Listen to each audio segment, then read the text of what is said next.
Shocking کیا خان صاحب کے لیے ایک سرپرائز ہوگا کہ اگر انہوں نے کوئی ہینکی پینکی کرنے کی کوشش کی تو پھر ان کو فوج روکے گی۔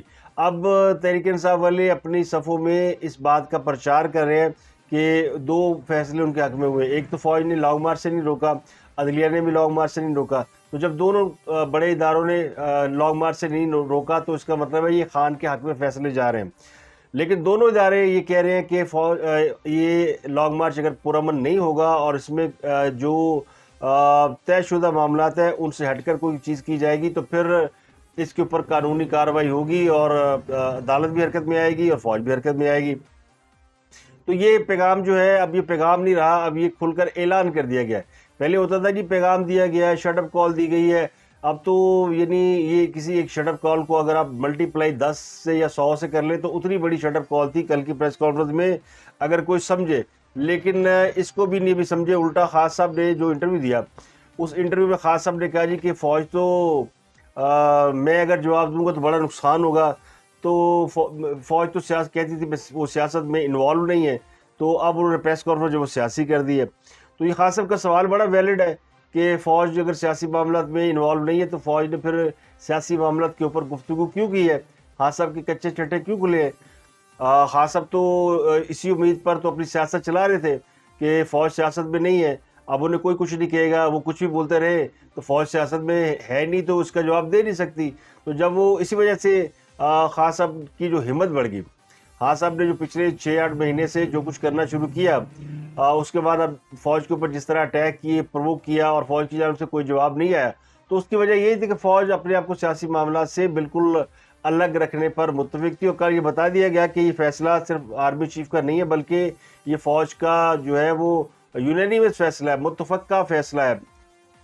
تو جب وہ اسی وجہ سے خاص صاحب کی جو ہمت بڑھ گئی، خاص صاحب نے جو پچھلے 6-8 مہینے سے جو کچھ کرنا شروع کیا، اس کے بعد اب فوج کے اوپر جس طرح اٹیک کیے، پرووک کیا اور فوج کی جانب سے کوئی جواب نہیں آیا، تو اس کی وجہ یہی تھی کہ فوج اپنے آپ کو سیاسی معاملات سے بالکل الگ رکھنے پر متفق تھی۔ اور کل یہ بتا دیا گیا کہ یہ فیصلہ صرف آرمی چیف کا نہیں ہے بلکہ یہ فوج کا جو ہے وہ یونینیمس فیصلہ ہے، متفقہ فیصلہ ہے۔ فوج جو بھی کام کرتی ہے بائی بک کرتی ہے۔ میں آپ کو بتا چکا ہوں کہ جو چیزیں بک میں لکھ دی جاتی ہے، جو چیزیں طے ہو جاتی ہے کور کمانڈر کانفرنس میں، ان کو درج کر لیا جاتا ہے، وہ ریکارڈ کا حصہ بن جاتی ہے۔ اور فوج نے طے کیا کہ اگلے 20 سال تک کم از کم وہ سیاست میں کوئی انوالومنٹ نہیں دکھائیں گے تو پھر ان کو بائی بک چلنا پڑے گا، اور وہ بائی بک چلیں گے۔ اور یہی بات وہ کل بتا رہے تھے کہ ہم بائی بک چل رہے ہیں تو ہمیں مجبور نہ کیا جائے کہ جس قسم کی آپ ایلیگیشن لگا رہے ہیں ہم پر، ہم سے ملاقاتیں بھی کرتے ہیں اور پھر ہمارے اوپر جو ہے وہ غداری کے الزامات بھی لگاتے ہیں، اور وجہ صرف یہ کہ خاص سب ملاقاتوں کے اندر کچھ ایسے غیر آئینی مطالبات کرتے ہیں جو فوج نہیں مان رہی، کیونکہ وہ کسی بھی سیاسی جماعت کی طرف اپنا وزن نہیں ڈالنا چاہتے، جو کہ وہ ڈال چکے ہیں۔ اب بہت سے دوست اس بات پر اعتراض کرتے ہیں کہ یہ سب کچھ وہی جو فوج نے کیا تھا اب ان کے سامنے آ رہا ہے، کیونکہ یہ جتنے جو عمران خان ہوں یا ان کی جماعت کے لوگ ہوں یا کوئی اور سیاسی جماعتیں ہوں، یہ سب کی لانچنگ میں فوج کا ایک بڑا اہم کردار ہے۔ خاص کی پارٹی اسٹیبلشمنٹ کی پارٹی تھی، وہی لے کے آئی تھی، 20-22 سال اسٹیبلشمنٹ کی نرسری میں ان کی تربیت کی گئی۔ تو یہ جو پچھلا 20 سالہ پروجیکٹ تھا اس کے اندر خان صاحب کو لانچ کیا گیا، وہ پروجیکٹ اب ناکام ہو کر داخل دفتر ہو چکا ہے، لیکن یہ پروجیکٹ ابھی تک گلے پڑا ہوا ہے۔ اور یہ پھر ظاہر ہے وہ گلے پڑے ہوئے صرف خان صاحب نہیں بلکہ اسٹیبلشمنٹ کے وہ لوگ جو اسٹیبلشمنٹ نے لانچ کیے تھے وہ سب بھی اب ان کے واپس گلے پڑے ہوئے ہیں۔ اور اسی لیے یہ اعتراض اٹھایا جاتا ہے کہ وہ لوگ جو اسٹیبلشمنٹ کی کل تک حمایت کرتے ہوئے نظر آتے تھے، جن میں اینکر پرسن بھی شامل ہیں، میڈیا کے لوگ بھی شامل ہیں، چینل مالکان بھی شامل ہیں، اب وہ سارے زیر عتاب کیوں ہیں؟ مثلا چودھری غلام حسین کو اٹھایا گیا تو یہ بھی اسٹیبلشمنٹ کے پرو اسٹیبلشمنٹ ایک زمانے میں تھے، صابر شاکر، مرحوم ارشد شریف اور اس طرح سبی ابراہیم، عمران ریاض، بے شمار ایک چین آف گروپ ہے جو کہ اسٹیبلشمنٹ کی طرف سے یا ان کے ساتھ بڑی وہ شو کرتی تھی کہ ہم ان کے ساتھ ہیں۔ لیکن پھر کیا ہوا؟ جب یہ سیاست سے لا تعلقی کا فیصلہ ہوا ہے تو سب کے ماہانہ بھتے بند ہو گئے، ان کی تنخواہیں بند ہو گئیں، ان کو جو بھی ملتی تھی فیسلٹیز وہ بند ہو گئیں۔ تو اس کی وجہ سے اب یہ سارے پڑے ہوئے ہیں، فوج کو، سارے اسٹیبلشمنٹ کو پڑے ہوئے ہیں۔ اور جب ان کے اوپر ان کو کوئی ہاتھ لگاتا ہے، ان کے اوپر کیسز ہیں یا ان سے کوئی بات پوچھتا ہے تو یہ شور مچانا شروع کر دیتے ہیں، کیونکہ انہیں پتہ ہی ہے کہ اگر ہم شور نہیں مچائیں گے تو پھر ہمارا جو ہے وہ ہم تو پکڑے جائیں گے. اور یہ وجہ ہے ابھی چودھری غلام حسین کو ایف آئی نے اٹھایا، اور ایف آئی نے انہیں ایک پرانے کیس میں اٹھایا جس میں انہوں نے بینک سے کوئی بڑا لون لیا ہوا تھا بقول ان کے بیٹے کے. یہ میں نہیں کہہ رہا، وہ چوہی صاحب جو ہے وہ گلبرگ کے ہوٹل میں بیٹھتے ہیں، معروف کافی شاپ ہے، اور جب وہ ہمارے پاس تھے، ہمارے ساتھ کام کرتے تھے تو اس وقت بھی وہاں جاتے تھے، تو اب بھی وہ وہاں بیٹھتے ہیں، اور وہ ٹھکانہ سب کو پتہ ہے کہ وہ وہاں پہ اپنا فارغ وقت جو ہے وہ گزارتے ہیں. تو وہیں پہ ایف آئی اے کے لوگ آئے اور انہوں نے وہاں سے اٹھا کے لے گیا. ویسے تو ایک ہیوملیشن کی بات ہے کہ جس جگہ انسان اٹھتا بیٹھتا وہاں سے اس کو اس طرح یعنی بے عزت کر کے لے جایا جائے. گرفتاری بے عزتی ہوتی ہے، ان کو گھر سے بھی گرفتار کیا جا سکتا تھا، ان کو کسی اور جگہ آتے جاتے بھی گاڑی روک کے گرفتار کیا جا سکتا تھا، لیکن یہ وہاں سے گرفتار کرنے کا مقصد شاید ان کی وہ جو وہاں پہ ایک محفل لگتی تھی اس کو سبوتاژ کرنا تھا. لیکن ان پہ بنیادی طور پہ ایک بڑا پرانا کیس ہے، اور اس کیس کی وجہ سے انہوں اٹھایا گیا، اس میں کوئی دو رائے نہیں ہے.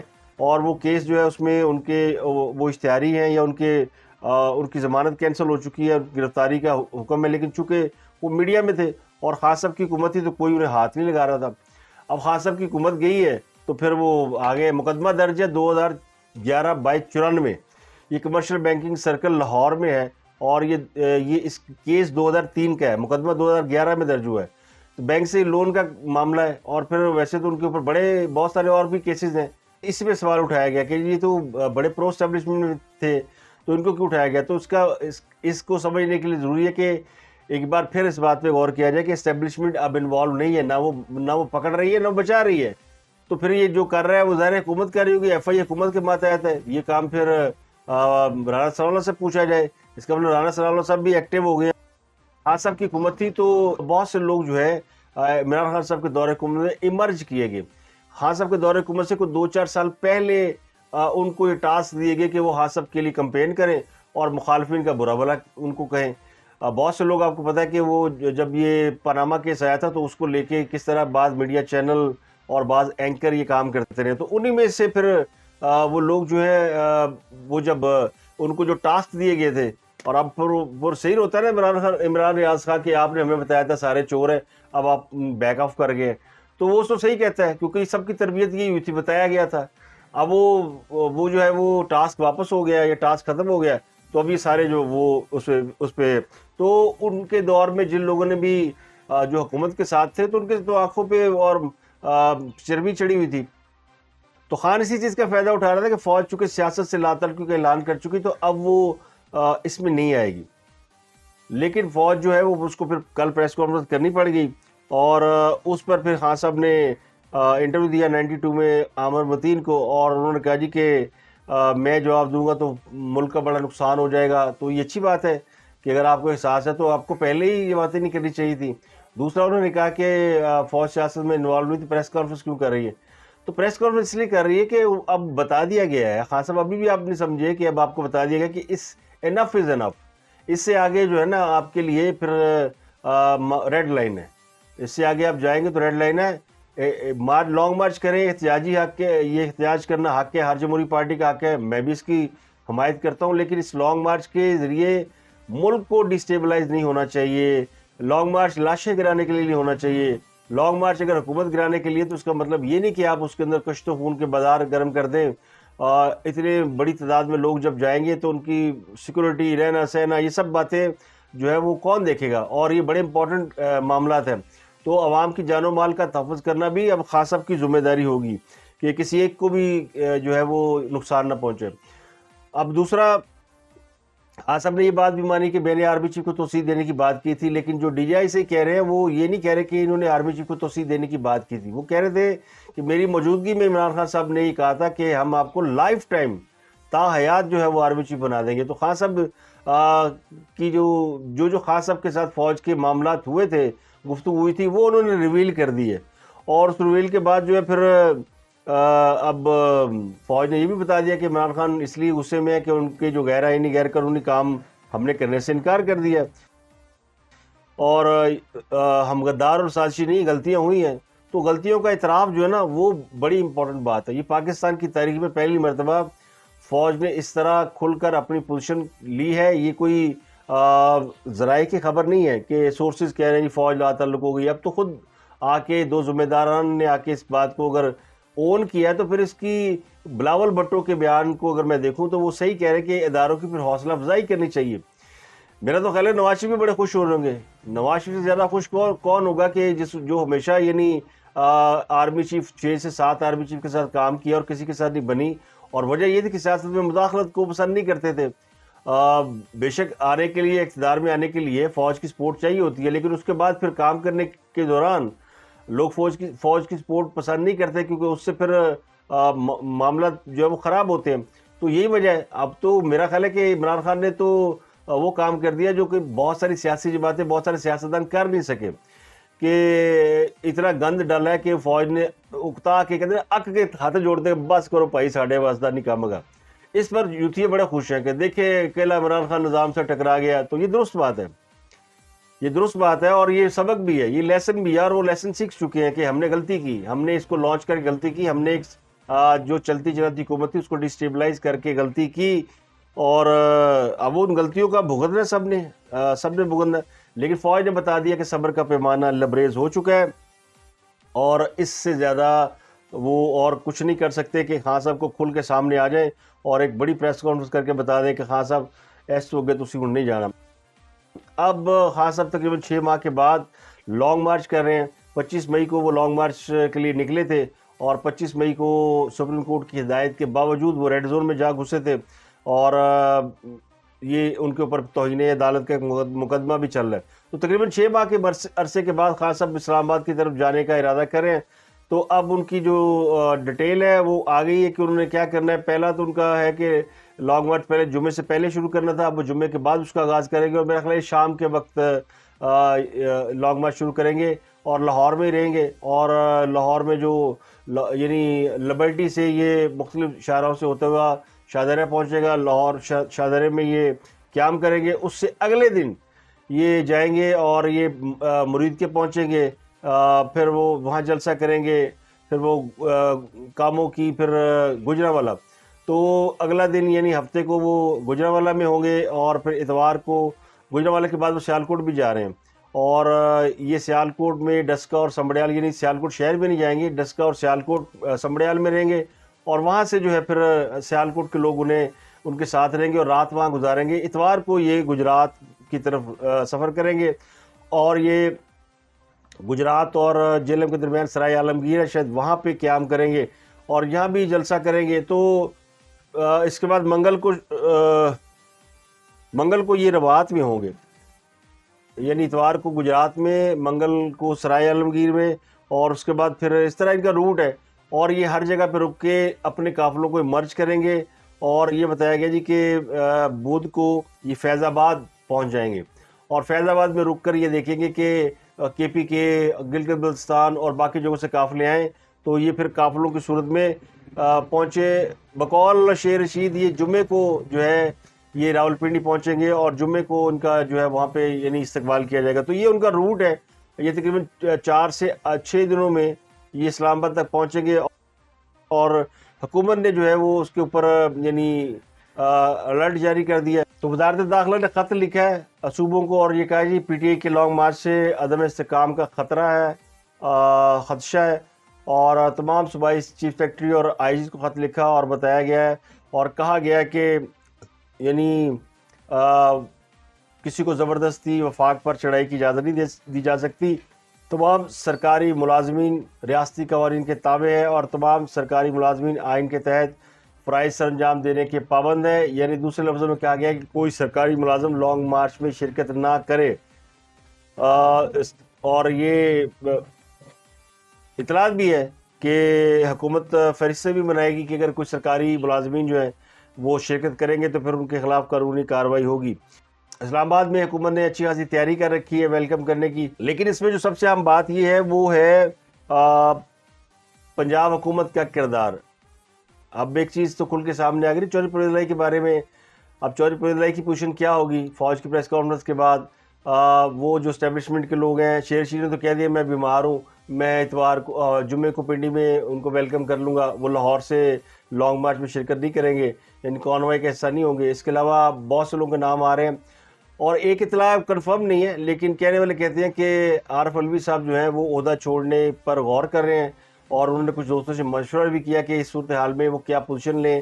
ہو سکتا ہے وہ ریزائن کر دیں, ہو سکتا ہے وہ رہے, لیکن وہ انڈر پروٹیسٹ رہیں گے. وہ اس بات پر خوش نہیں ہے کہ جو معاملات پی ٹی آئی اور فوج کے درمیان چل رہے ہیں. اس کے علاوہ اور بھی لوگوں کے نام سوشل میڈیا پہ ہیں, کچھ لوگوں کے نام کنفرم نہیں ہے مجھے, لیکن اطلاع یہ ہے کہ بہت سے عام لوگ جو ہیں وہ آج سے پی ٹی آئی چھوڑنا بھی شروع کر دیں گے. ادھر سے خان صاحب لانگ مارچ کے لیے لاہور چھوڑیں گے, اور ادھر سے پی ٹی آئی کے بہت سے لوگ جو ہیں وہ پی ٹی آئی کو چھوڑ دیں گے. تو فیصل واڈا جو جا چکے ہیں, شیر سید بیمار ہیں, اور باقی کے لوگ جو ہے وہ سوچ بچار میں مصروف ہیں, اور چودھری پرویز اللہ پھنس گیا. چودھری پرویز اللہ نہ ادھر در ہے نہ ادھر در ہے, لیکن لگتا یوں ہے کہ وہ ان کی خواہش یہ ہوگی کہ خان صاحب جلد سے جلد پنجاب سے نکلیں اور فیض آباد چلے جائیں. لیکن وہ اب ان کی اپنی پوزیشن کیا ہوگی, یہ سب سے بڑا کویشچن مارک ہے. اور جو آخری خبر ہے وہ یہ کہ خان صاحب کے خلاف جو ہے کل لاہور میں پھر گھڑی چور کے نعرے لگ گئے, اور یہ وقت تو آنا ہی تھا. خان صاحب ایسے کہتے تھے میرے خلاف 10 بندے بھی نکلے میں عہدہ چھوڑ دوں گا. تو اب تو ان کے خلاف پوری قوم ہے, اور ان کا جو لقب ہے وہ توشہ خانہ چوری میں گھڑی چوری میں ملوث پائے گئے ہیں. تو ان کے خلاف جو ہے پھر اب لوگ جو ہے وہ گھڑی چور کے نعرے لگاتے ہیں, اور جہاں جاتے ہیں پھر ان کو اس قسم کے حالات کا سامنا کرنا پڑتا ہے.